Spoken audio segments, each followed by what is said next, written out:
Hello students, कैसे हैं आप सभी के सभी। पिछले लेक्चर में हमने केमिकल बॉन्डिंग में हमने पढ़ा था वेस्पर थ्योरी क्या होती है और shape of molecule VSEPR theory के अकॉर्डिंग। इस लेक्चर में हम लोग पढ़ेंगे वीबीटी क्या होती है, वैलेंस बॉन्ड अप्रोच क्या होती है और हाइब्रिडाइजेशन क्या होती है।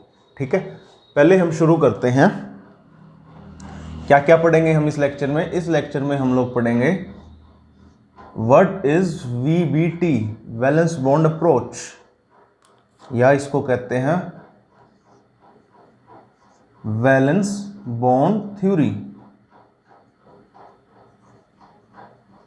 Valence bond theory.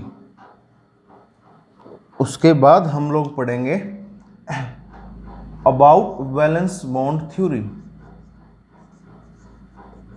उसके बाद हम लोग देखेंगे व्हाट इज हाइब्रिडाइजेशन। हाइब्रिडाइजेशन में हम लोग देखेंगे main concepts of hybridization, concept क्या है इस हाइब्रिडाइजेशन का, और हम लोग क्या देखेंगे अलग अलग तरीके की हाइब्रिडाइजेशन, जैसे कि sp, sp2, sp3, sp3d, sp3d2, sp3d3, d2, sp3। ये सारी टाइप ऑफ हाइब्रिडाइजेशन है जो हम लोग इस टॉपिक में कवर करने वाले हैं। बात क्लियर है। सबसे पहले हम लोग देखेंगे कि वीबीटी क्या होती है, valence bond theory, main postulates, basic बातें वीबीटी की हम लोग सबसे पहले देखेंगे। Let us see what is VBT, valence bond theory. क्या होती है वीबीटी, क्या है इसके बेसिक पोस्टुलेट्स। वीबीटी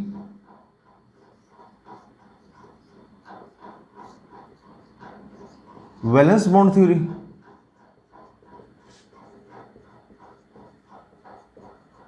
जैसे कि पिछले लेक्चर में हमने देखा था,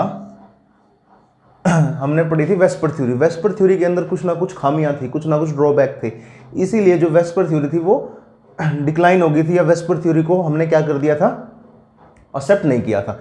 क्या क्या थी वेस्पर थ्योरी की शॉर्टकमिंग्स। वेस्पर थ्योरी हर जगह एप्लीकेबल नहीं होती। VSEPR theory is not applicable on every molecule in every situation, but VSEPR theory is applicable on certain molecules only, that is it could explain the shape of only certain molecules, not all the molecules, not applicable on all the molecules.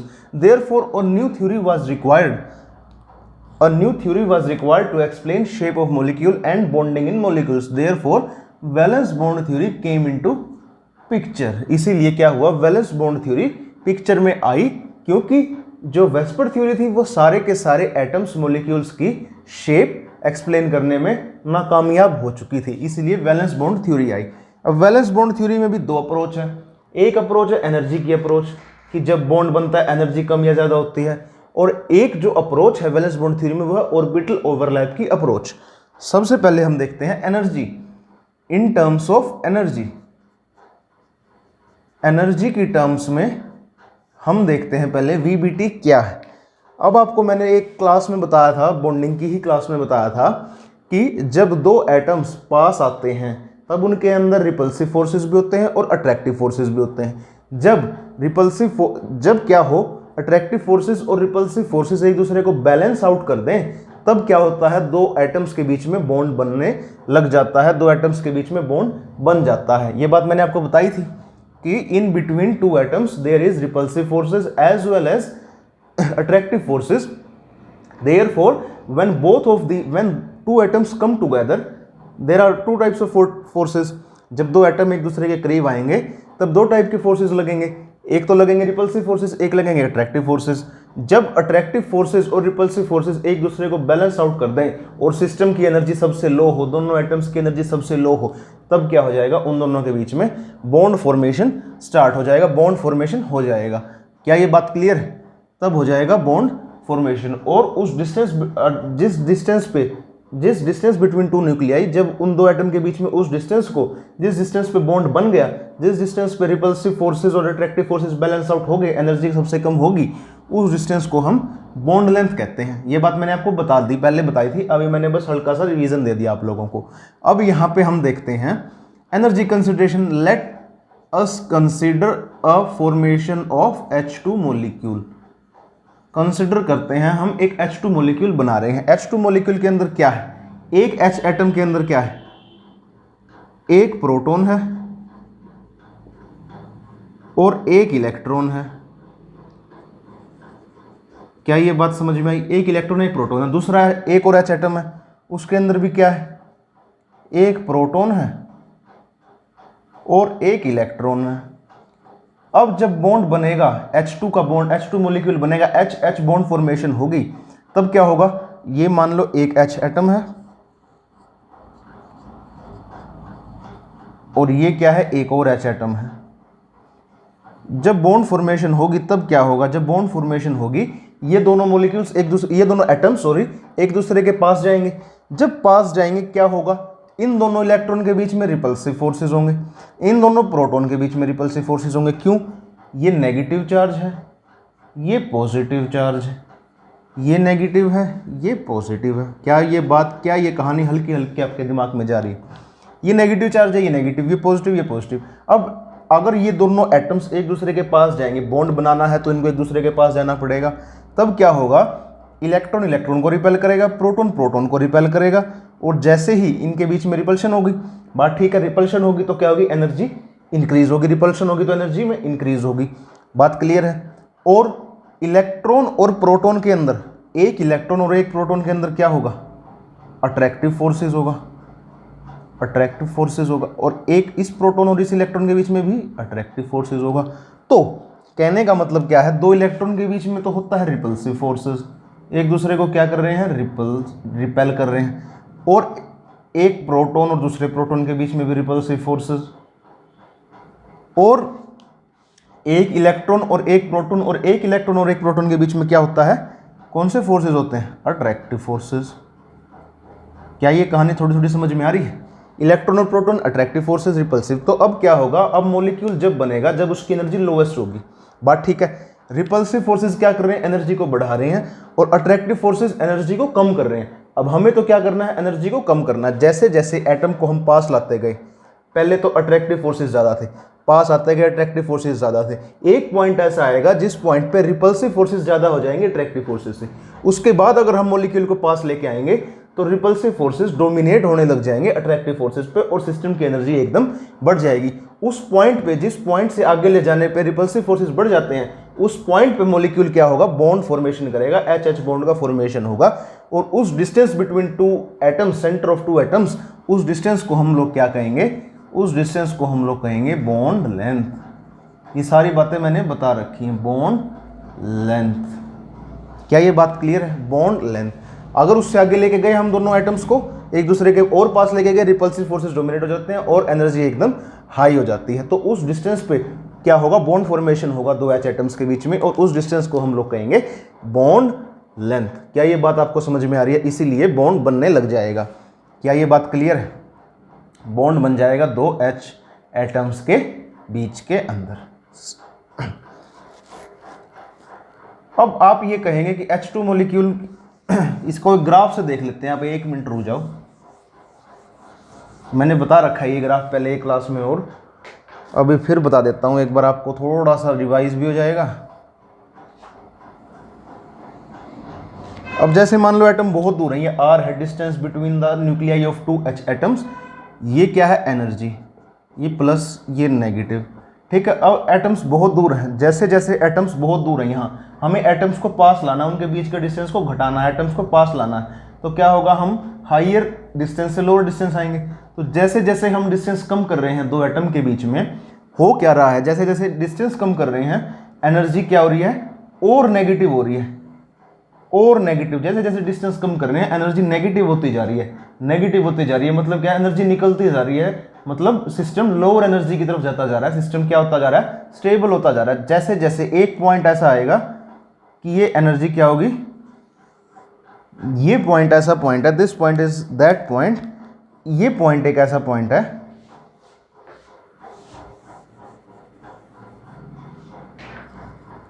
ये जो point है, ये देखना,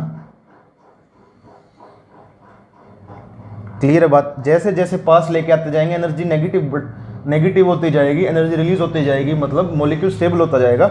but ये एक ऐसा point है, this point, after this point, इस पॉइंट के बाद अगर हम मॉलिक्यूल्स के बीच का डिस्टेंस कम करते हैं और पास लेके जाते हैं, एनर्जी एकदम इंक्रीज हो जाती है, और इतनी इंक्रीज हो जाती है कि एनर्जी पॉजिटिव में पहुंच जाती है, मतलब एनर्जी देनी पड़ती है। क्यों? क्योंकि अगर इससे आगे मॉलिक्यूल को, एटम्स को एक दूसरे के पास लेके गए, रिपल्सिव फोर्सेस डोमिनेट होने लग जाते हैं।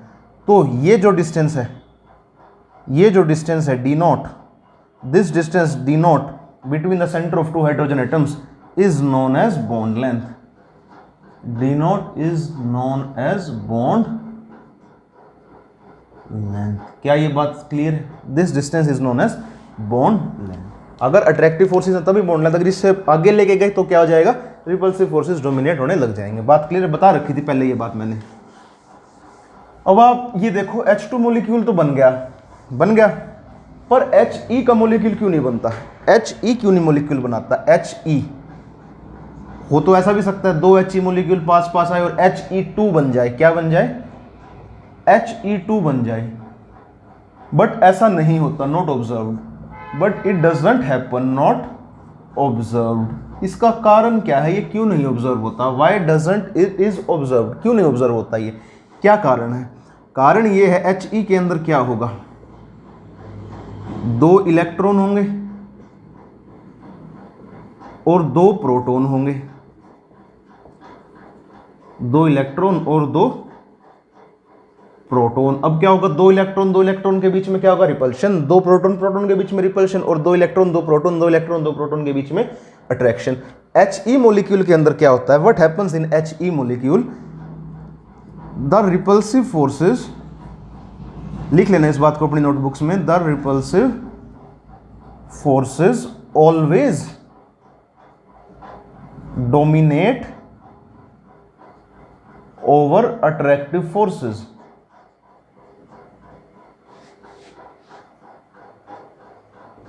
इन He एटम्स कर लो, या जब He2 बनने की बारी आती है तब क्या होता है? रिपल्सिव फोर्सेस हमेशा ही डोमिनेट करेंगे अट्रैक्टिव फोर्सेस के ऊपर। अगर He2 बनने की जब बारी आती है तो repulsive forces always dominate over attractive forces. Therefore energy of the system, therefore energy of the system is always positive। इसीलिए क्या होगा? कोई एनर्जी रिलीज नहीं होगी, बल्कि एनर्जी सिस्टम की क्या होगी? पॉजिटिव होगी। और अगर एटम्स को पास पास ला रहे हैं तो उससे एनर्जी में कमी नहीं आ रही। अगर एटम्स को एक दूसरे के पास ला रहे हैं उससे एनर्जी में कोई कमी नहीं आ रही, एनर्जी डाउन नहीं आ रही, एनर्जी नेगेटिव नहीं हो रही, एनर्जी निकल नहीं रही, रिलीज नहीं हो रही जब एटम्स को पास लाया जा रहा है तब। बल्कि क्या है? एनर्जी पॉजिटिव है, देनी पड़ रही है। बात समझ में आ रही है? इतना ज्यादा रिपल्सिव फोर्सेस डोमिनेंट है कि एनर्जी पॉजिटिव हो जा रही है। निकलना तो दूर की बात था, देनी पड़ती है एनर्जी।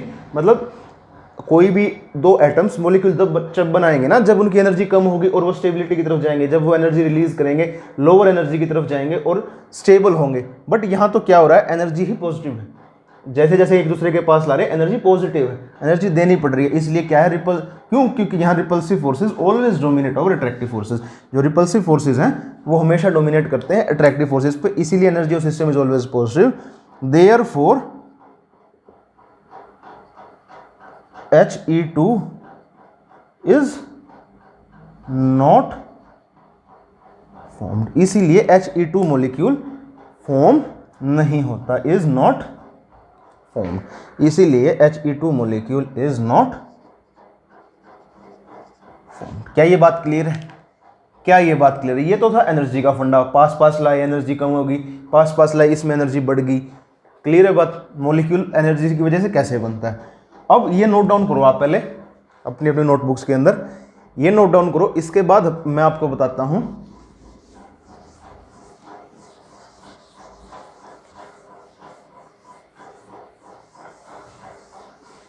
अगला जो कंसेप्ट है। यहां अगला कंसेप्ट है ऑर्बिटल ओवरलैप कंसेप्ट, मतलब VBT का अगला कंसेप्ट है।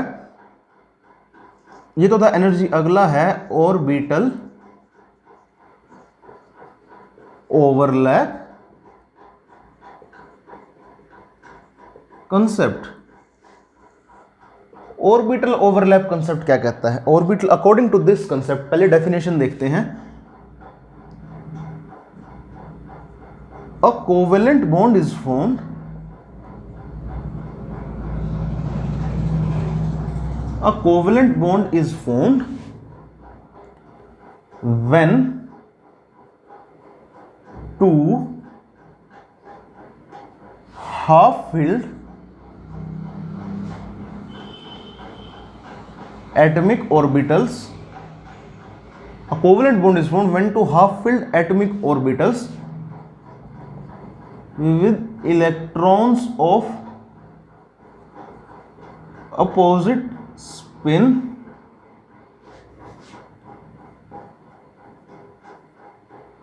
overlap with each other।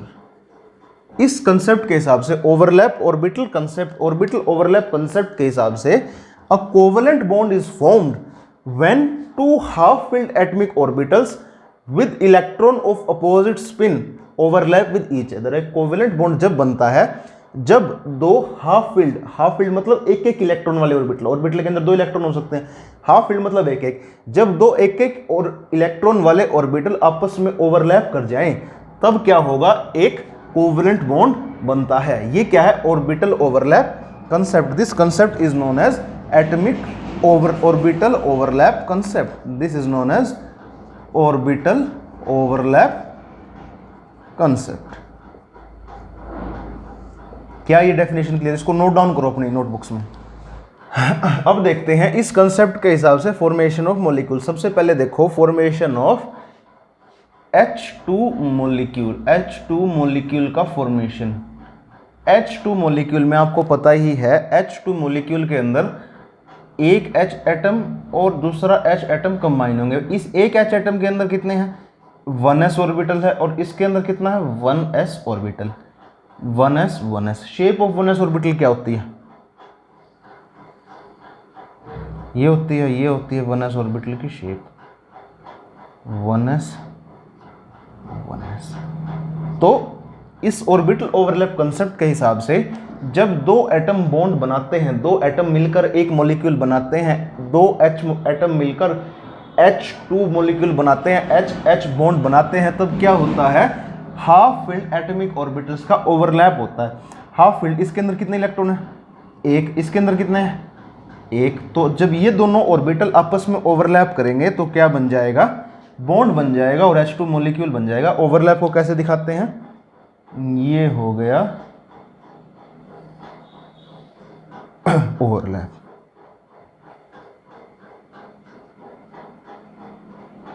ये हो गया ओवरलैप और ये क्या बन गया? H बॉन्ड और H2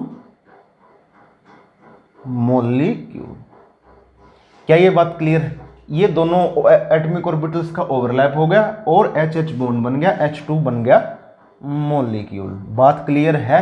अब ये जो ओवरलैपिंग का स्पेस है, the place where overlapping exist, ये जो ओवरलैपिंग का स्पेस है, इस स्पेस के अंदर दोनों इलेक्ट्रॉन्स के पाए जाने की प्रोबेबिलिटी मैक्सिमम होगी। In atomic orbitals the place of overlap, at the place of overlap the probability of finding the electron is maximum. ये तो था H2 मॉलिक्यूल जिसके अंदर एक इलेक्ट्रॉन इसमें था, एक इसमें था, 1s था। इन दोनों को क्या हो गया? एटॉमिक ऑर्बिटल का ओवरलैप हो गया, H बॉन्ड बन गया, H2 मॉलिक्यूल बन गया। आगे देखते हैं, ये मैं यहीं से रब कर रहा हूं यहां पे।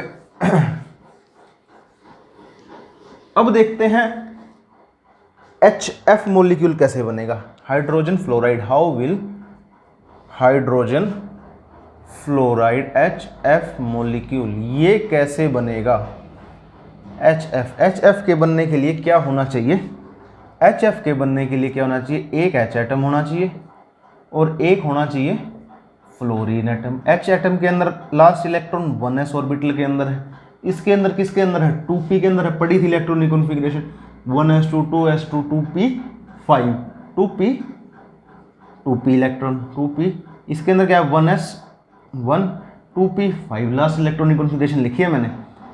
तो इसका ऑर्बिटल कौन सा ओवरलैप करेगा? इसका ओवरलैप करेगा 1s ऑर्बिटल ओवरलैप करेगा, 1s ऑर्बिटल ओवरलैप करेगा, एक इलेक्ट्रॉन इसके अंदर प्रेजेंट है। 2p5 के अंदर क्या है? 2p5 के अंदर अगर आप ध्यान से देखें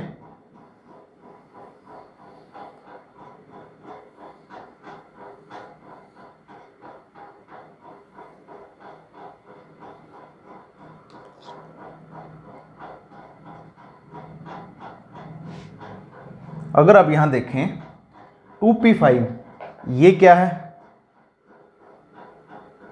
py, इसको px ले लो, इसको ले लो pz, ये वाला।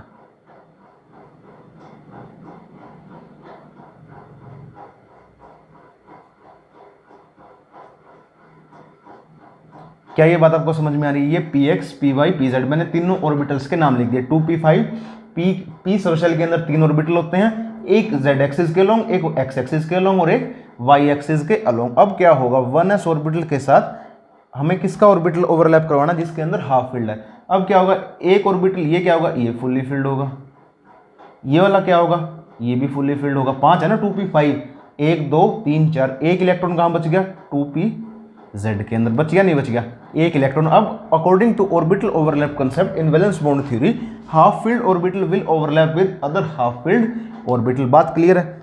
Half filled orbital will overlap with other half filled orbital. अगर ये इसके साथ ओवरलैप करता है, ये हाफ फील्ड है 1s और ये क्या है 2p, 2p भी हाफ फील्ड है, 1s भी हाफ फील्ड है, तो ये क्या होगा pz, 2pz कह लो या pz will overlap will s orbital and will result in formation of HF bond. कैसे ओवरलैप करेगा ये, यहीं दिखा रहा हूं मैं, मिटा के दिखा रहा हूं, ध्यान से देखना। कैसे ओवरलैप करेगा, ये ओवरलैप करेगा ऐसे।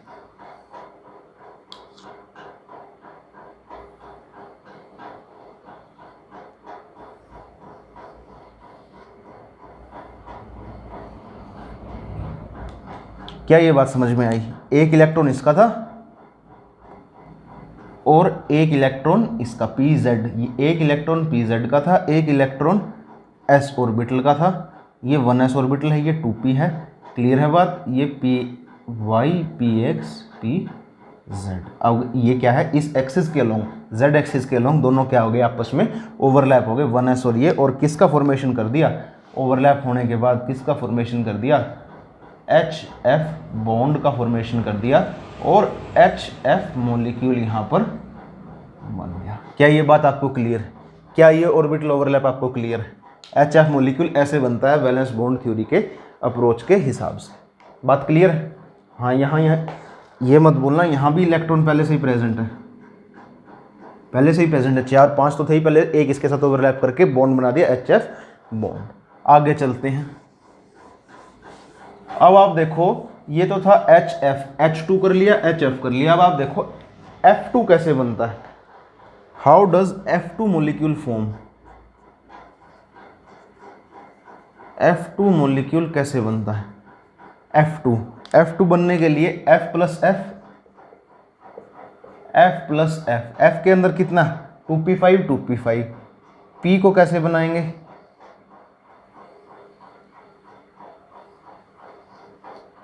ऐसे बनाएंगे।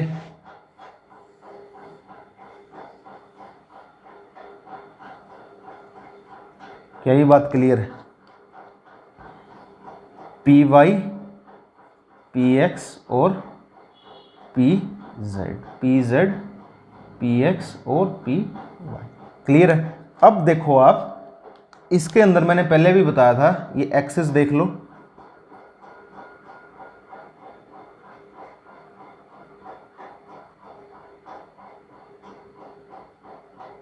ठीक है। अब क्या है, इसके अंदर क्या है, 2 इलेक्ट्रॉन पहले हैं, 2 इलेक्ट्रॉन पहले हैं, 2 इलेक्ट्रॉन पहले हैं और 2 इलेक्ट्रॉन पहले हैं। एक इलेक्ट्रॉन इसके अंदर है और एक इलेक्ट्रॉन इसके अंदर है या नहीं?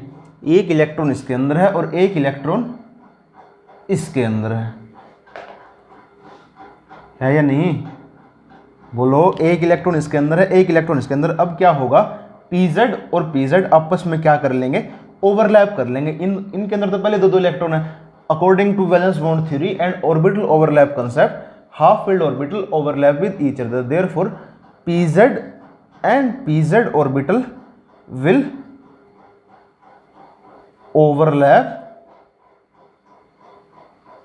overlap with each other, pz and pz orbital will overlap with each other and result in formation of FF bond and thus formation of F2 molecule। F2 molecule ऐसे बनता है, इन दोनों का हो जाएगा ओवरलैप।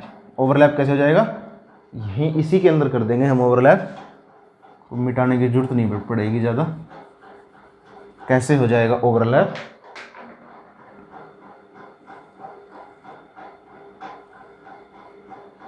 ये हो गया ओवरलैप।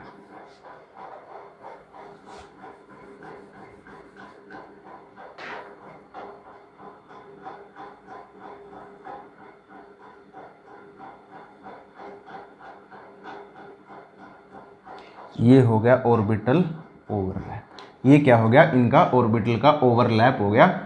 pz और pz ऑर्बिटल का आपस में ओवरलैप हो गया।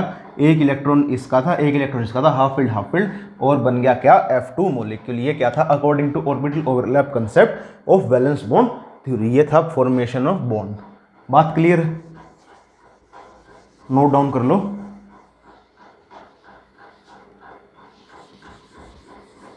अब आप एक बात देखो, strength of bond, orbital overlap तो हमने पढ़ लिया। अब आप एक बात बताओ, जो स्ट्रेंथ है बॉन्ड की, जो बॉन्ड बन रहा है उस बॉन्ड की जो स्ट्रेंथ है वो डिपेंड करती है एक्सटेंट ऑफ ओवरलैप पे। जितना ज्यादा दो ऑर्बिटल आपस में ओवरलैप करेंगे उतना ज्यादा क्या होगी, बॉन्ड की स्ट्रेंथ होगी। जो बॉन्ड बनेगा उस बॉन्ड की स्ट्रेंथ किस पर डिपेंड करेगी, एक्सटेंट ऑफ ओवरलैप। जितना अगर ज्यादा ओवरलैप है तो ज्यादा बॉन्ड स्ट्रॉन्ग होगा, अगर कम ओवरलैप है, एक्सटेंट ऑफ ओवरलैपिंग कम है, तो बॉन्ड क्या होगा, वीक होगा। तो इसीलिए bond strength depends on extent of overlap.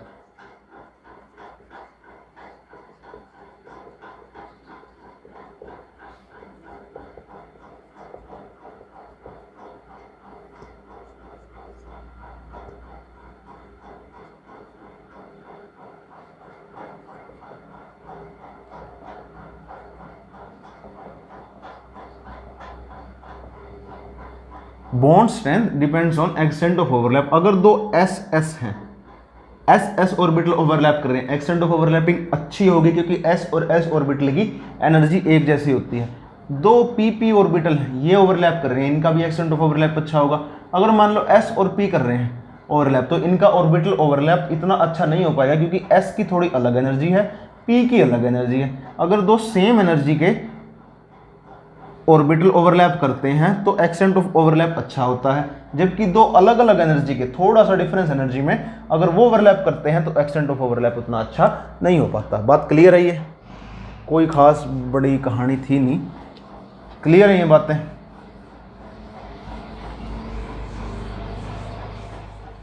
Type of covalent bond, covalent bond भी दो टाइप के होते हैं, एक होता है sigma bond, covalent bond. Type of covalent bonds,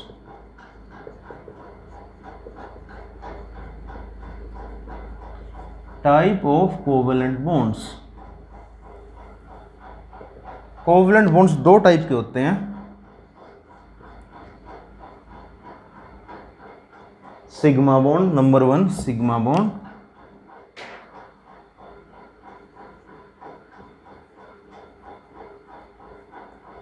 और number 2 pi bond. Type of covalent bond, covalent bond दो टाइप के होते हैं, एक होता है सिग्मा बॉन्ड, एक होता है पाई बॉन्ड। अब यहीं पे एक बार डेफिनेशन देख लेते हैं।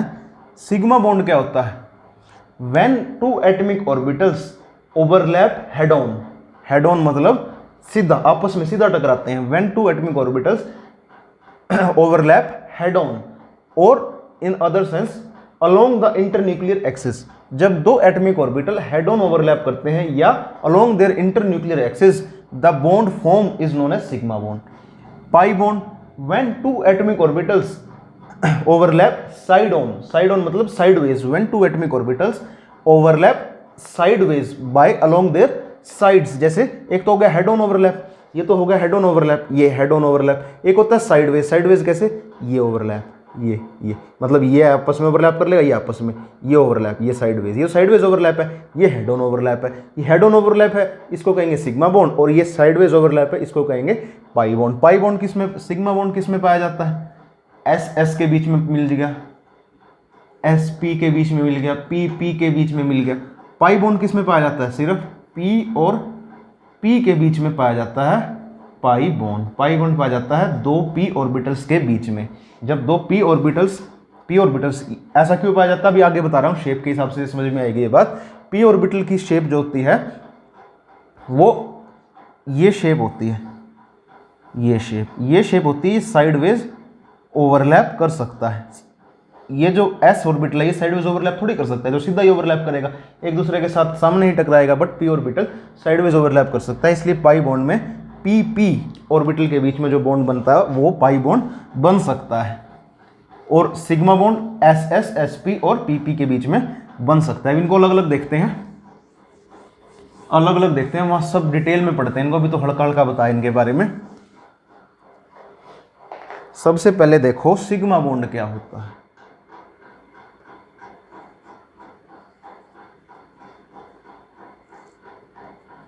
What is sigma bond? When two atomic orbitals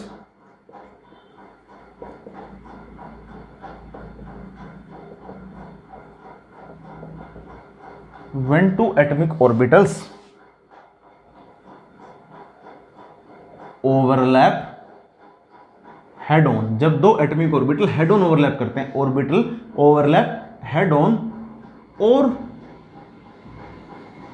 along their internuclear axis. When two atomic orbital overlap head-on or along their internuclear axis, the bond formed is called sigma bond. जब दो atomic orbital head on overlap करते हैं या उनके internuclear axis के long overlap करते हैं, the bond formed is sigma bond.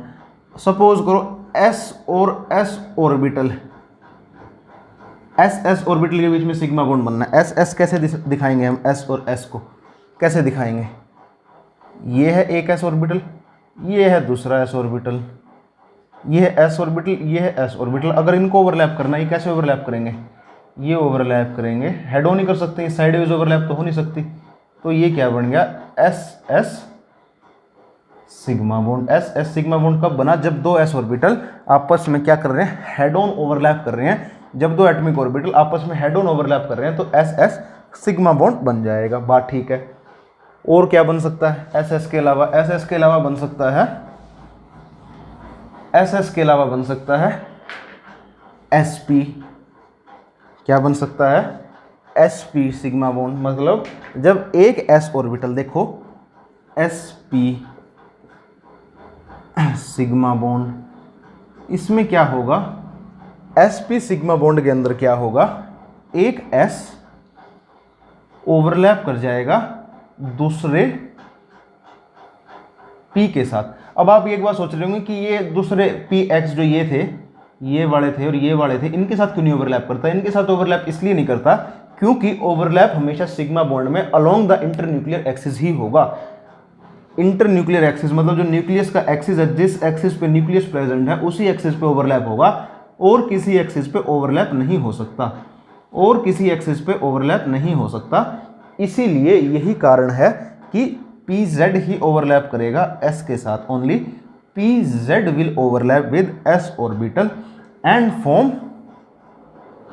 pz will overlap with s orbital, ये बन गया will overlap with s orbital, ये s है, ये pz है, एंड फॉर्म sp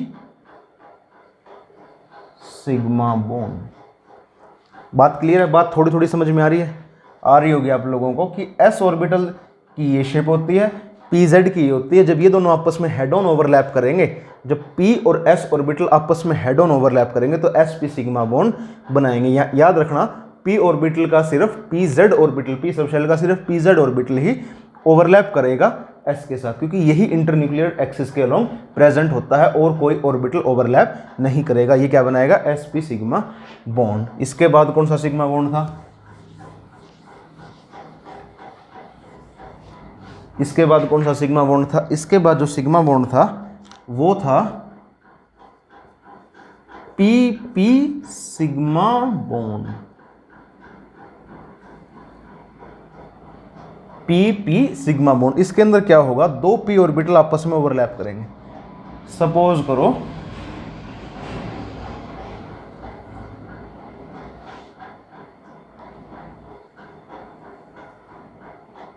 ये हैं दो ऑर्बिटल pz और pz।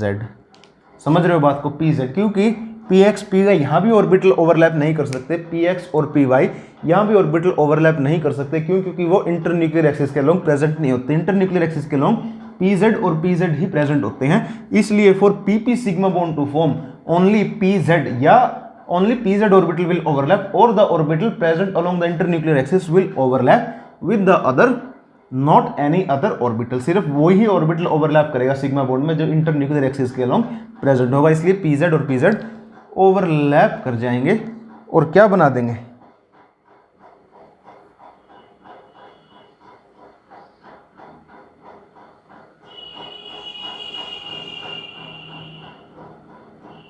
pz pz और क्या बना देंगे? pp sigma bond, pp sigma bond. pz और pz ओवरलैप करके क्या बना देंगे? pp sigma bond. बात क्या आपको क्लियर है? ये सारे थे सिग्मा बॉन्ड के प्रकार, type of sigma bond. Note down कर लो इनको अपनी अपनी नोटबुक्स में, बहुत जबरदस्त चीजें हैं ये। आगे देखते हैं पाई बॉन्ड क्या होता है। What is a pi bond? When two atomic, पहले डेफिनेशन बता था वैसे तो होता क्या है? When two orbitals overlap sideways, जब दो ऑर्बिटल ओवरलैप करेंगे sideways, when two orbitals overlap sideways generally in the direction perpendicular to the internuclear axis, when two atomic orbitals overlap sideways generally in the direction perpendicular to the internuclear axis, the bond formed is called pi bond. अब आप बताएं pi bond किस में बन सकता है? D में भी बन सकता है, पी में नहीं, डी में भी बन सकता है। सिर्फ डी में, सिर्फ पी में नहीं, डी में भी बन सकता है। जनरली किस में बनता है पाई बॉन्ड? पी और पी ऑर्बिटल्स के बीच में बनता है क्या? Pi bond. Pi bond generally P और पी ऑर्बिटल्स के बीच में पाई बॉन्ड बनता है, पी ऑर्बिटल्स के बीच में। ऐसा क्यों? देखो दो पी ऑर्बिटल्स हैं, ध्यान से देखना इधर। एक ये रहा, एक ये रहा, ये पी वाई। इंटरन्यूक्लियर एक्सिस कौन सा था? ये था इंटरन्यूक्लियर एक्सिस। ये तो इंटरन्यूक्लियर एक्सिस था। इंटरन्यूक्लियर एक्सिस के प्रीपेंडिकुलर ये है, इंटरन्यूक्लियर एक्सिस तो ये बड़ा था। इस एक्सिस के प्रीपेंडिकुलर पी वाई है और इस एक्सिस के प्रीपेंडिकुलर कौन है? पी जेड बी। दोनों पी एक्स और पी वाई दोनों इंटरन्यूक्लियर एक्सिस के प्रीपेंडिकुलर काम करते हैं, दोनों प्रीपेंडिकुलर अरेंज होते हैं इंटरन्यूक्लियर एक्सिस के। तो for pi bond to be formed there must be sideways overlap of orbital. देखा ना, when two orbital overlap sideways generally in the direction perpendicular to internuclear axis the bond formed is called pi bond. तो जब दो P orbital sideways overlap करते हैं, जब ये sideways overlap कौन सा करेंगे? जोन से इंटरन्यूक्लियर एक्सिस के 90 डिग्री प्रीपेंडिकुलर प्रेजेंट होंगे। जो इंटरन्यूक्लियर एक्सिस है उसके जो प्रीपेंडिकुलर ऑर्बिटल प्रेजेंट होंगे, वो ऑर्बिटल जब साइडवेज ओवरलैप करेंगे तब पाई बॉन्ड होगा। अब ये कैसे साइडवेज ओवरलैप कर सकते हैं? ये करके, ये ओवरलैप, दिस ओवरलैप, ये इस ओवरलैप को कहते हैं pi bond. This overlap, this sideways overlap of two orbital perpendicular to the direction of internuclear axis is known as pi bond. यहां से क्या बन जाएगा? यहां से बन जाएगा P P pi bond, P P pi bond. अब ये ऐसे ओवरलैप करेंगे तो इलेक्ट्रॉन क्लाउड को कैसे दिखाएंगे हम? अगर ये ऐसे ओवरलैप करते हैं तो how will electron cloud will be shown? Electron cloud हो जाएगा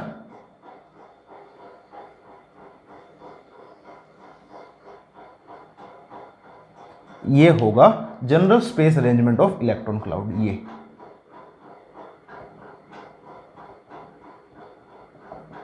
ये क्या है? General electron cloud. This is general electron cloud. ये क्या है? Electron cloud. जब p ऑर्बिटल साइड में ओवरलैप करते हैं तो ये क्या है? दिस इज द पोजीशन और अरेंजमेंट ऑफ इलेक्ट्रॉन क्लाउड।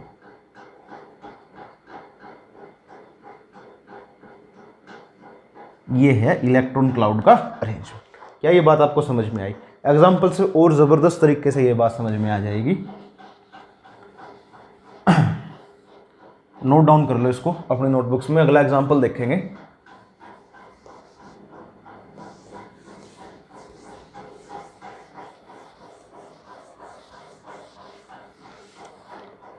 अगला एग्जाम्पल देखते हैं आगे O2 का। बहुत ही सिंपल सरल एग्जाम्पल है O2 का। O2 के अंदर क्या होगा? O2 की इलेक्ट्रॉन, O2 कब बनेगा? जब O और O कंबाइन होंगे, इलेक्ट्रॉनिक कॉन्फिगरेशन। जब O और O ओवरलैप होंगे, O और O ओवरलैप होंगे, क्या electronic configuration? 1s2 2s2 2p4 2p4। अब क्या होगा? एक बॉन्ड से तो उनका काम नहीं चलेगा। इसको कितने इलेक्ट्रॉन चाहिए? 2 इलेक्ट्रॉन चाहिए ऑक्टेट के लिए। इसको कितने चाहिए? 2 इलेक्ट्रॉन। तो एक बॉन्ड के अंदर तो 2 इलेक्ट्रॉन हो सकते हैं। चाहिए कितने बॉन्ड?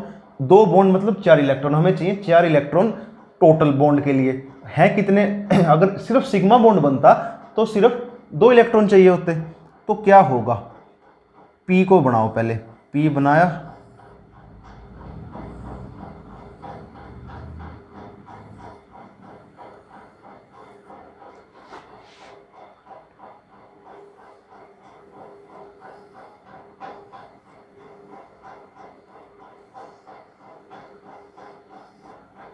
अब आप एक बात देखना, सबसे पहले तो क्या बनेगा? एक बनेगा सिग्मा बॉन्ड। ये तो सबसे सिंपल बात है। सबसे पहले क्या बनेगा? अब इलेक्ट्रॉन कहाँ कहाँ प्रेजेंट है? अब आप देखना इलेक्ट्रॉन कहाँ कहाँ प्रेजेंट है। 1 2 1 2, ठीक है, 1 2 4 इलेक्ट्रॉन है। 1 2 3 और 4 ऐसे प्रेजेंट होते हैं। 2 एक ऑर्बिटल में, एक और एक 2 अलग अलग ऑर्बिटल में। 1 इन जो इलेक्ट्रॉनों का स्पिन है मैं अलग दिखा रहा हूं, इनसे जो इनका स्पिन है इनका अलग अलग स्पिन है, जब भी बॉन्ड बनेगा ना।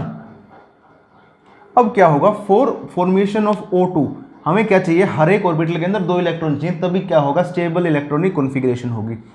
तो पहले तो ये है PZ और PZ।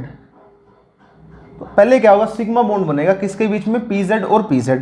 PZ और PZ ऑर्बिटल आपस में ओवरलैप करेंगे और क्या बनाएंगे? सिग्मा बॉन्ड बना देंगे। क्या बना देंगे? सिग्मा बॉन्ड बना देंगे। कैसे बना देंगे?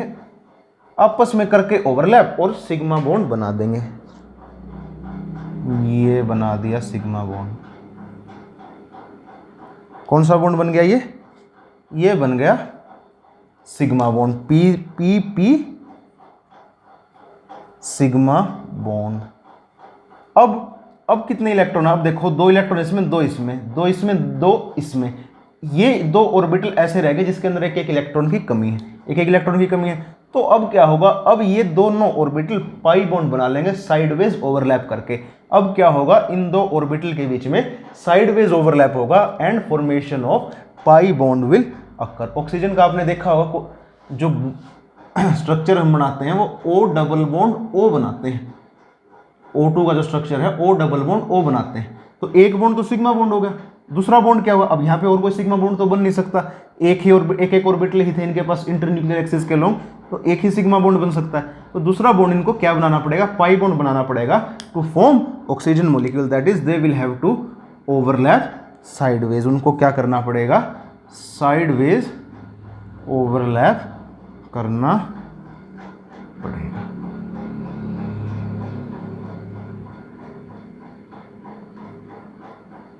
ये क्या हो गया? साइडवेज ओवरलैप हो गया।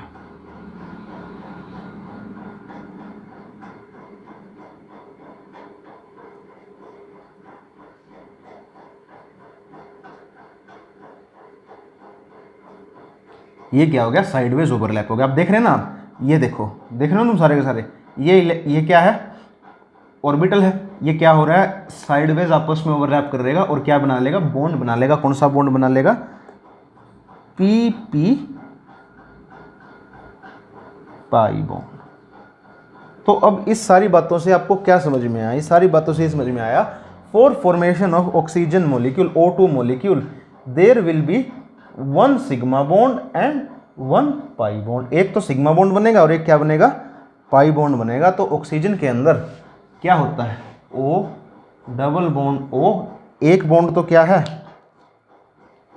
सिग्मा और एक बॉन्ड क्या है पाई, सिग्मा बॉन्ड और पाई बॉन्ड। बात क्लियर, तभी क्या बनेगा, O2 मॉलिक्यूल।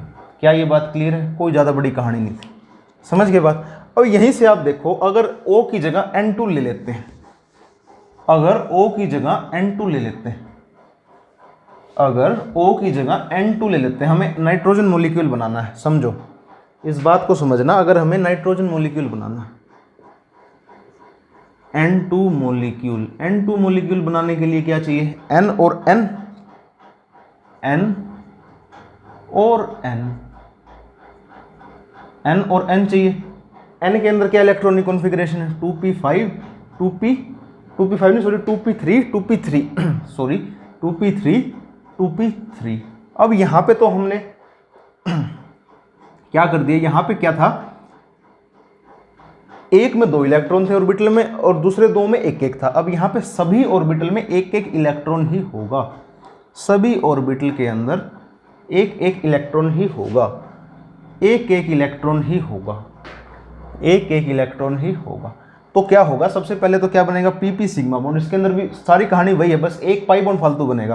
पहले क्या बनेगा, 2p3 2p3, तीनों को 3 इलेक्ट्रॉन चाहिए। N का क्या स्ट्रक्चर होता है, N triple bond N, triple bond N, एक बॉन्ड तो सिग्मा बॉन्ड बनेगा, एक बॉन्ड सिग्मा बॉन्ड एक इसीलिए बनता है, मैक्सिमम 2, अगर 2 एटम्स के बीच में अगर बॉन्ड बनता है तो सिग्मा बॉन्ड हमेशा एक ही बॉन्ड बनता है। कारण क्या है इसका कारण ये है, जो सिग्मा बॉन्ड होता है वो बनता है इंटरन्यूक्लियर एक्सिस के लोग हेड ऑन ओवरलैप से। हेड ऑन ओवरलैप सिर्फ एक ही ऑर्बिटल कर सकता है, क्योंकि एक एक्सिस के लोग एक ही ऑर्बिटल प्रेजेंट होता है, इसलिए हेड ऑन ओवरलैप एक ही ऑर्बिटल कर सकता है। तो अब ये क्या होगा, एक तो सिग्मा बॉन्ड बन जाएगा इसके अंदर वैसे का वैसे, एक इलेक्ट्रॉन, क्योंकि शुरुआत में इसमें भी एक इलेक्ट्रॉन एक इलेक्ट्रॉन, पहले तो सिग्मा बॉन्ड बन गया। अब एक पाई बॉन्ड इसमें भी बन गया, PP पाई बॉन्ड, एक और पाई बॉन्ड बन गया। अब एक और बॉन्ड की जरूरत है, क्योंकि इसके अंदर भी हाफ फील्ड है, इसके अंदर भी हाफ फील्ड है, तो एक और ओवरलैप होगा, एक और बॉन्ड बनेगा, एक और पाई बॉन्ड बनेगा, जो कैसे बनेगा, जो बनेगा इन दोनों की ओवरलैप की वजह से।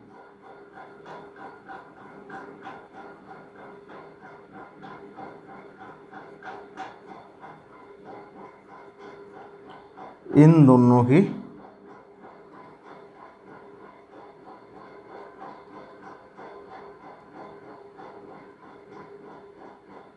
ओवरलैप की वजह से। एक और क्या बन गया, यहाँ पाई बॉन्ड बन गया, किसके बीच में, पहला पाई बॉन्ड था PY और PY के बीच में, अगला पाई बॉन्ड बन गया PX और PX के बीच में। पहला और सिग्मा बॉन्ड था PZ और PZ के बीच में, तो मतलब एक और PP पाई बॉन्ड बन जाएगा। तो यहां से देखो पाई बॉन्ड कितने हो गए, 2, सिग्मा बॉन्ड कितना था, 1। तो N ट्रिपल बॉन्ड, N के अंदर 2 तो क्या थे, पाई बॉन्ड, और एक क्या था, सिग्मा बॉन्ड। तो N between N and N to form N2 molecule there is presence of 1 sigma bond and 2 pi bond। क्या ये कंसेप्ट आपको यहां से क्लियर है? इस पूरे के पूरे डायग्राम को अपनी नोटबुक्स में उतार लो, बहुत काम आएगा।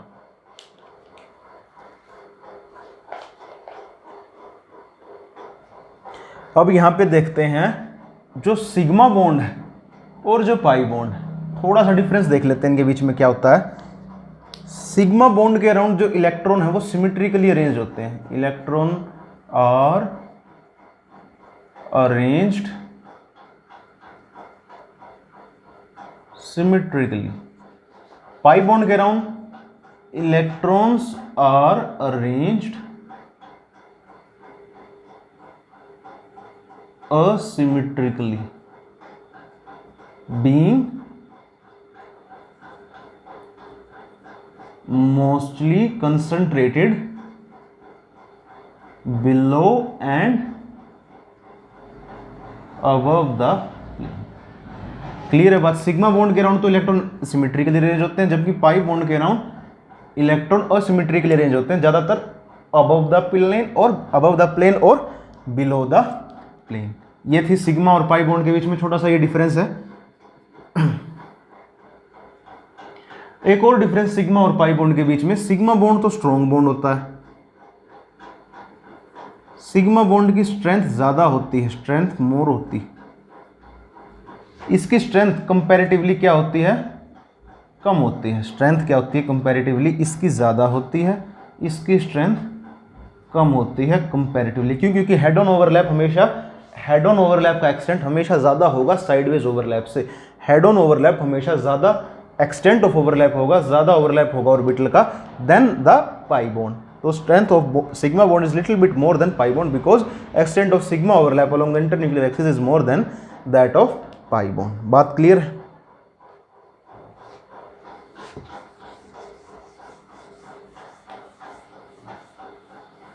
अब एक बात और देखो, आपने वेव फंक्शन के तौर पे ऑर्बिटल में देखा था, जैसे पाई बॉन्ड के लिए क्या होगा, ये दो एटॉमिक ऑर्बिटल आपस में कंबाइन करेंगे। अब एक बात देखो, ऑर्बिटल के दो लोब हैं, एक लोब प्लस है, एक लोब प्लस होता है, एक माइनस होता है, एक प्लस होता है, एक माइनस होता है। एक bond, a bond is formed only when दोनों पॉजिटिव लोब ओवरलैप करें या दोनों नेगेटिव लोब ओवरलैप करें, या तो दोनों पॉजिटिव लोब ओवरलैप करें या दोनों नेगेटिव लोब ओवरलैप करें। बट अगर ऐसे ओवरलैप करवाओगे आप, ऐसे ओवरलैप करवाओगे पॉजिटिव नेगेटिव पॉजिटिव, तब क्या पॉजिटिव नेगेटिव और नेगेटिव पॉजिटिव, तब क्या होगा, ओवरलैप नहीं होगा। This type of overlap where positive is overlapped with negative and negative with positive is known as negative overlap of orbitals, and this kind of overlap where positive is overlapped with positive and negative with negative is known as positive overlap of orbitals। जहां positive से negative से overlap हो उसको तो कहेंगे positive overlap, और जहां positive negative से ओवरलैप हो उसे कहेंगे नेगेटिव ओवरलैप ऑफ ऑर्बिटल्स। क्या ये बात क्लियर? एक जीरो ओवरलैप भी होता है। जीरो ओवरलैप जब होता है जब बॉन्ड फॉर्म नहीं होता, वो होता है जीरो ओवरलैप। जीरो ओवरलैप कब होगा? ये तो नेगेटिव पॉजिटिव ओवरलैप थे। जीरो ओवरलैप कब होगा? जीरो ओवरलैप कब होगा? जीरो ओवरलैप होगा जब ये और ये, अब जो S है ये तो S ऑर्बिटल है, S है, ये PY है। अब S ऑर्बिटल और PY ओवरलैप थोड़ी कर सकते हैं, इसका एक्सिस दूसरा है, इसका एक्सिस दूसरा है, ये दोनों आपस में क्या करेंगे? ओवरलैप नहीं कर पाएंगे, कुड नॉट ओवरलैप, क्योंकि S ऑर्बिटल तो PZ इसके एक्सिस के लोग भी ओवरलैप कर सकता है ना। पाई बॉन्ड थोड़ी बना सकता है S orbital can not form pi bond, but PY can form pi bond. PY क्या करेगा? पाई बॉन्ड ही बनाता है PY, क्यों? क्योंकि वो साइडवेज ओवरलैप करता है, S orbital head on overlap करता है, तो ये ओवरलैप नहीं हो पाएगा, could not overlap, and this kind of overlap is known as zero overlap. इसको कहेंगे जीरो ओवरलैप। ये सारी कहानी थी सिग्मा पाई बॉन्ड ओवरलैपिंग, इन सब चीजों से रिलेटेड। आगे हम देखते हैं हाइब्रिडाइजेशन क्या होता है। What is hybridization? ध्यान से देखना, इसको बहुत जबरदस्त कंसेप्ट है। What is hybridisation? हाइब्रिडाइजेशन, अब क्या देखा गया? कार्बन है, जैसे हमने क्या किया, एक्सटेंट ऑफ ओवरलैप पढ़ लिया, सिग्मा बॉन्ड पाई बॉन्ड पढ़ लिया। अब कार्बन के अंदर कितने इलेक्ट्रॉन है? 2p2 2s2 1s2, ये है कार्बन की इलेक्ट्रॉनिक कॉन्फ़िगरेशन। अब इसके हिसाब से कार्बन के अंदर कितने हाफ फिल्ड ऑर्बिटल, अगर ऑर्बिटल ओवरलैप को मानने तो 1 2, दो ही हाफ फील्ड ऑर्बिटल है, तो कार्बन को कितने बॉन्ड बनाने चाहिए? 2 बॉन्ड बनाने चाहिए। 2 बॉन्ड बनाने चाहिए, नहीं बनाने चाहिए? कार्बन को कितने बॉन्ड बनाने चाहिए? 2 बॉन्ड। बट कार्बन कितने बॉन्ड बनाता है? कार्बन बनाता है 4 बॉन्ड। हमने देखा है CH4, C2H6 हर जगह कार्बन 4 बॉन्ड बनाता है, कार्बन की कोवेलेंसी 4 है। बट अगर ऑर्बिटल ओवरलैप कंसेप्ट की बात माने तो 2 ही बॉन्ड बना सकता है, क्योंकि 2 ही हाफ फील्ड ऑर्बिटल इसके अंदर प्रेजेंट होते हैं। तो इसके लिए क्या कहानी बताई गई? इसके लिए कहानी जो है, अगर केमिस्ट्री में ज़्यादातर ऐसा ही होता है, जो कहानी मिली, जो एक्सपेरिमेंटली दिखी, उसके लिए थ्योरी दे दी जाती है। थ्योरी के लिए एक्सपेरिमेंट नहीं होता, एक्सपेरिमेंट के लिए थ्योरी होती है। समझे बात को? तो कार्बन क्या है? कार्बन की जनरल सी इलेक्ट्रॉनिक कॉन्फ़िगरेशन है 1s2 2s2 2p2। ये तो थी ground state electronic configuration, ground state. But carbon क्या होगा? एक्साइटेड स्टेट में भी कुछ ना कुछ इलेक्ट्रॉनिक कॉन्फ़िगरेशन। अब क्या होगा? जब कार्बन को एनर्जी दी, कार्बन के पास कुछ एनर्जी आई, when carbon absorb some energy it goes in excited state, और इसकी इलेक्ट्रॉनिक कॉन्फ़िगरेशन क्या हो जाती है? 2s1 2p x1 2py1 and 2pz1। ये 2p2 मतलब क्या है? 2px1 2py1। जैसे ही हमने इसको एनर्जी दी, एनर्जी इसके अंदर डाली, एनर्जी दी, इसने एनर्जी एब्जॉर्ब की, ये किस में आ गया?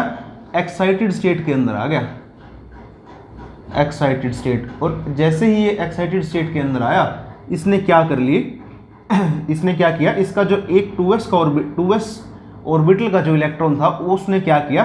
जंप मार दी 2pz ऑर्बिटल के अंदर। एक इलेक्ट्रॉन यहाँ से जंप मार के 2pz के अंदर चला गया, और इलेक्ट्रॉनिक कॉन्फ़िगरेशन होगी ये। अब यहाँ कितने हाफ फील्ड ऑर्बिटल है?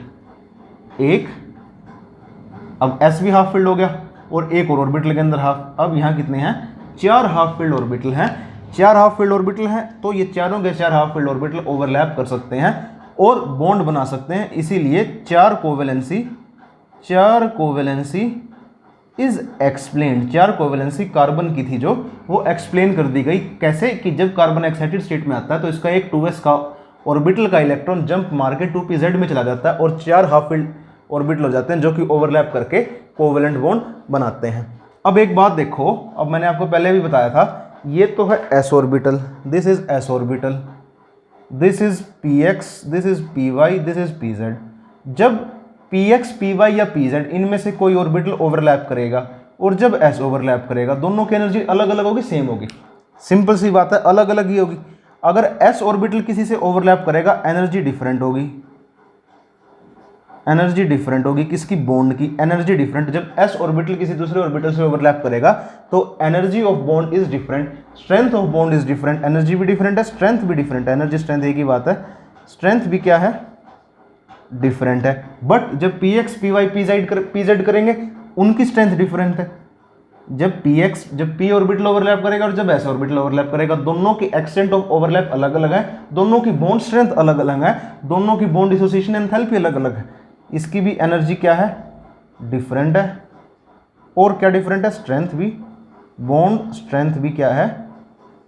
डिफरेंट है। दोनों चीज़ क्या है? डिफरेंट है। इसके अंदर एनर्जी भी डिफरेंट है। अगर s ऑर्बिटल ओवरलैप करता है, अलग एनर्जी होती है बॉन्ड की, और जब p ऑर्बिटल ओवरलैप करता है, तो बॉन्ड की एनर्जी अलग है, स्ट्रेंथ भी अलग है, और एनर्जी भी क्या है?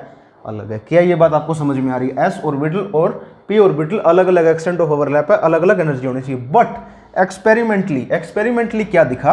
एक्सपेरिमेंटली दिखा कि कार्बन 4 बॉन्ड बनाता है, कोई भी 4 बॉन्ड बनाता है। इन चारों बॉन्ड की बॉन्ड एनर्जी सेम है, चारों बॉन्ड की बॉन्ड लेंथ भी सेम है, बॉन्ड लेंथ भी और बॉन्ड एनर्जी भी दोनों क्या है? सेम है। इन चारों बॉन्ड की सेम है, बट सेम तो नहीं हो सकती। क्यों? क्योंकि s अलग एक्सटेंट ऑफ ओवरलैप करता है और p अलग एक्सटेंट ऑफ ओवरलैप करता है। बट एक्सपेरिमेंटली फाउंड हुआ कि चारों बॉन्ड एक जैसे बॉन्ड बनते हैं। यहां से क्या आया? Concept of hybridisation. नोट कर लो, यहां से कंसेप्ट ऑफ हाइब्रिडाइजेशन आया, यहां से आया कंसेप्ट ऑफ हाइब्रिडाइजेशन। क्या कहता है concept of hybridization? That atomic orbitals, यहां से क्या आया? Concept of hybridization. अब क्या माननी जाती है बात? माननी क्या जाती है? व्हेन नहीं, यहां पे क्या था? अब चारों कार्बन के बॉन्ड एक से हैं, चारों कार्बन बॉन्ड की एंथैल्पी भी वही है, एनर्जी भी वही है। तो इसको कैसे एक्सप्लेन किया, इसको एक्सप्लेन किया कि while forming bond the atomic orbitals of similar energy or different energy combine together to form hybrid orbitals which have same energy. When orbitals of same or different energy combine, when orbitals of same or different energy combine to form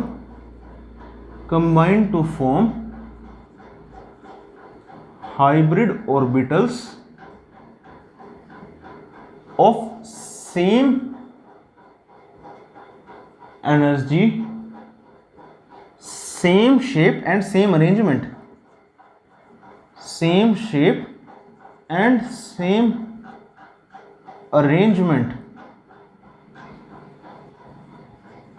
the phenomena is called hybridization. When orbitals of same or different energy combine to form hybrid orbitals of same energy, same shape, same arrangement, the phenomena is called hybridization. होता क्या है, s orbital है, p orbital है, अब इनको जब bond बनाना है तो ये एक दूसरे के अंदर मिक्स हो जाएंगे, s ऑर्बिटल और p ऑर्बिटल एक दूसरे के अंदर मिक्स हो जाएंगे और क्या बना लेंगे, जैसे एक s ऑर्बिटल था, 3 p ऑर्बिटल थे, ये तीनों p ऑर्बिटल और s ऑर्बिटल आपस में मिक्स हो जाएंगे और क्या बना देंगे, 4 ऑर्बिटल बना देंगे, 1 2 3 4 ऑर्बिटल बना देंगे, जो कि 4 ऑर्बिटल बना देंगे, जिन 4 ऑर्बिटल की एनर्जी, साइज, शेप, अरेंजमेंट सब कुछ एक दूसरे के बराबर हो, सेम हो और इन चारों का हाइब्रिड हो। 4 ऐसे, ये 4 ऑर्बिटल मिलके ऐसे 4 ऑर्बिटल बनाएंगे जिनकी एनर्जी, अरेंजमेंट, शेप सब कुछ सेम हो और वो क्या हो, इन चारों का एवरेज हो, इन चारों का हाइब्रिड। ये चारों ऑर्बिटल आपस में मिलके एक हाइब्रिड, 4 ऑर्बिटल आपस में मिलके 4 हाइब्रिड ऑर्बिटल बनाएंगे जिनकी क्या होगी, शेप, साइज, अरेंजमेंट, एनर्जी सब कुछ क्या होगी, सेम होगी। और these hybrid orbitals will take part in bonding, these hybrid orbitals will take part in, बात क्लियर है। ये हाइब्रिड ऑर्बिटल किस में टेक पार्ट करेंगे, बॉन्डिंग के अंदर। व्हेन ऑर्बिटल ऑफ सेम और different energy combine to form hybrid orbital of same energy, same shape, same arrangement, phenomena is known as hybridization. जैसे एक s है, 3 p है, s की एनर्जी अलग है, p की एनर्जी अलग है, s का शेप अलग है, p की शेप अलग है। जब ये चारों के 4 ऑर्बिटल आपस में कंबाइन हो जाएंगे, मिक्स हो जाएंगे और जो 4 अलग ऑर्बिटल बनेंगे, इनके मिक्स होने के बाद 4 अलग अलग ऑर्बिटल बनेंगे, उन चारों की शेप, साइज, अरेंजमेंट सब कुछ क्या होगा, सेम होगा, जो कि क्या होगा, हाइब्रिड होगा इन s और p ऑर्बिटल के अलोन के हाइब्रिड के जैसा। समझ रहे हो बात। इन s और p ऑर्बिटल के जो करेक्टर हैं ये सारे मिलके आपस में 4 ऐसे ऑर्बिटल बना देंगे जिनके करेक्टर इन चारों ऑर्बिटल के हाइब्रिड हैं और ये चारों ऑर्बिटल क्या करेंगे, टेक पार्ट इन बॉन्डिंग। क्या ये बात समझ में आई, क्या ये बात समझ में आई, नोट डाउन कर लो। अब s और p मिलेंगे तो क्या बनाएंगे, अगर एक s और एक p बनाया, एक s और एक p मिला, अगर एक s ऑर्बिटल और एक p ऑर्बिटल हाइब्रिडाइज हुए, एक s ऑर्बिटल और एक p मान लो हाइब्रिडाइज हुए, तो क्या होगा, इनकी रिजल्टेंट शेप क्या होगी, इनकी जो रिजल्टेंट शेप होगी वो होगी, ये क्या है, ये है s, ये है p, ये क्या बनेगा, sp